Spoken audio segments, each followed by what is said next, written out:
NASCAR racing is all about numbers. Car numbers, lap numbers, points numbers. But diversity numbers, NASCAR is not on the lead lap just yet. Fox 4's Rob Collins live at Kansas Speedway with more on one driver trying to change those numbers. Rob?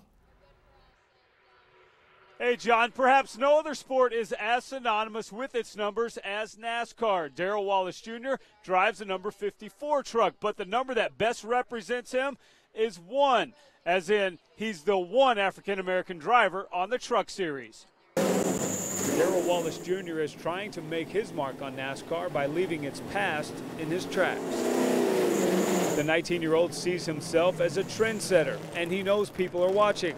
Some just waiting for him to lose it, get mad and go off and make headlines for the wrong reasons. It's all about, being good in front of the camera and on the track. So if I can work hard at doing those two things, I think we'll be okay.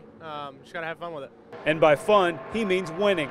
Wallace won his first ever race in a NASCAR developmental series back in 2010 and hasn't looked in the rearview since, despite the detractors in a historically white man's sport. Well, I'll come in here and every weekend at the track and I have a good time. So it's good to be able to do that, and I've been doing that my whole career, so it's been good every step of the way. Good enough to get him a full season this year behind the wheel of the 54 machine, and good enough to get noticed by other drivers, ones who've blazed a trail themselves.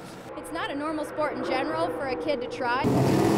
Danica Patrick understands the track Wallace has traveled and the turns he has ahead. You have to go out there and push hard and prove yourself with your on-track activity, just like anybody else does. Your staying power relies on you performing, so take the opportunities, but then you have to make the most of them. Maybe even tougher to perform for Wallace. Think about it, a black man driving for a professional living in the Deep South.